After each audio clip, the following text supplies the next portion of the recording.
j'espère que vous allez bien. Daniel Deschaines pour une capsule sous la pénombre. Je vais faire un petit Rembrandt de moi. C'est en réponse à une question que j'ai reçue dans ma boîte de courriel. Je vous la partage, c'est mon habitude. Alors la question s'intitule comment, en fait, on me posait la question suivante, comment pourrais-je créer un cours asynchrone qui serait interactif, qui permettrait aux élèves de voir différents sites web, puis il y aurait des questions entre ça et il y a une espèce de progression. Alors, j'ai pensé à différents scénarios. J'en ai choisi deux pour la capsule, l'un dans l'univers Google et l'autre dans l'application qui s'appelle Nearpod. Et ça m'amène à la réflexion sur le choix des applications en ce moment. C'est une réflexion de Fred Lavoie à l'époque, notre conseiller qui n'est plus avec nous, mais toujours là, je le salue, qui vous propose d'ailleurs un calendrier de l'Avent si vous le suivez sur Facebook. C'est vraiment intéressant. C'est pas religieux, mais c'est technologique. Fred Lavoie disait quand je viens le temps de choisir une application, je me pose toujours la question suivante, cette application-là va-t-elle exister dans 5 ans? Est-ce que toute l'énergie que je vais mettre dans l'application, c'est une perte de temps ou c'est un investissement? Alors, Nearpod, c'est une application qui existe depuis fort longtemps et c'est l'une des raisons pour laquelle je l'ai choisi. Il y en est poussé tout plein depuis le début de la pandémie. Il y a eu des hauts, il y a eu des bas. Donc, des fois, il faut quand même choisir ce qui est le plus susceptible d'être stable, d'être en fonction dans 5 ans. Alors, ça, c'était pour le préambule. Ça y est, go, c'est parti. Là, 3 ans, justement, avec Fred Lavoie, on avait monté une formation sur le numérique. C'était en univers social. J'avais présenté ceci. C'était le défi autour du monde. C'était une course qui intégrait en fait Google Forms et on plantait les questions. Le verbe planter était vraiment bien choisi. On plantait avec une borne ici géographique des questions dans des villes, d'où l'idée de course autour du monde. Et quand on ouvrait le lien, en fait, c'était un Google Forms.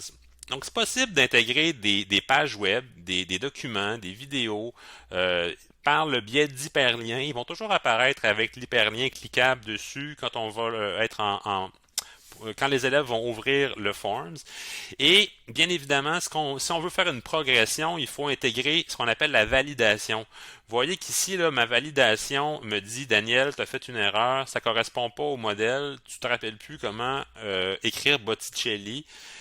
Même chose pour les offices. Regardez là ce que j'avais fait comme donc naissance de Vélus, j'avais pris expression régulière. Donc ça, c'est ce qu'on appelle de la validation. J'avais intégré cela dans mes... on voit les réponses, mais on n'ira pas les regarder. Là, on va se garder cette petite gêne-là. Bref, utilisez la validation dans les Google Forms. Mise en garde, saviez-vous que les élèves peuvent contourner la validation et trouver la réponse par le simple fait de connaître le bon code?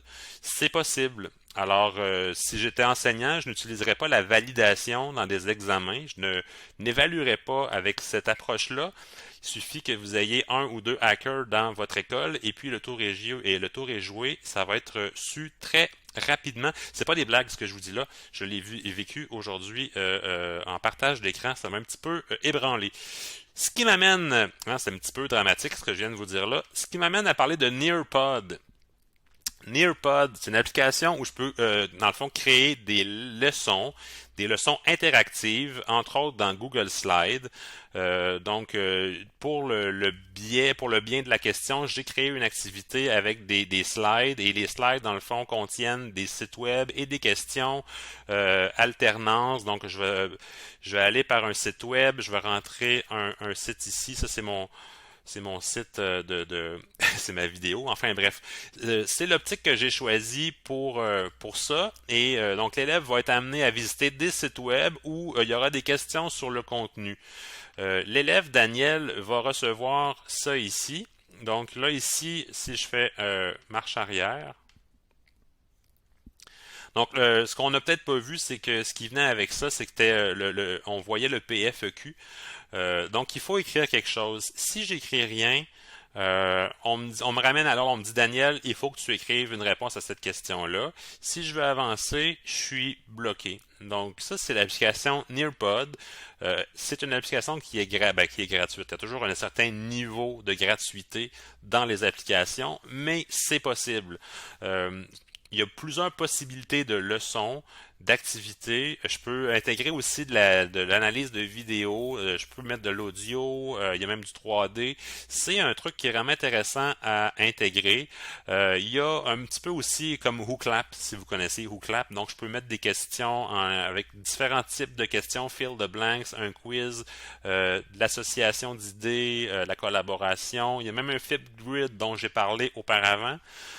Et test de mémoire. Bref, c'est pas la panacée, c'est pas la solution miracle, mais Nearpod, ça me semble vraiment intéressant.